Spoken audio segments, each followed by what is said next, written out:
僱主必睇外勞來港後嘅工作限制，請外勞翻嚟幫手一定要注意呢啲工作限制，只能為指定僱主工作，申請時寫邊間公司就只可以喺嗰度做，唔可以借俾其他公司用。想轉僱主一定要入境處批准，唔係話轉就轉。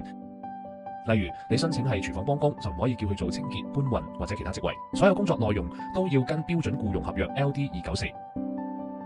合約最長24個月，做完之後外勞一定要返原居地。如果你想續聘，唔係自動續，要重新申請。人工唔可以低過本地中位數，與本地工人同樣受香港勞工法例保障。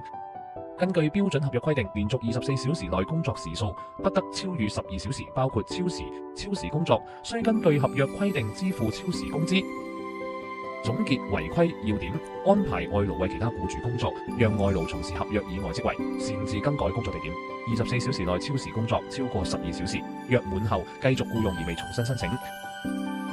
想安心請外勞，就要跟足規則。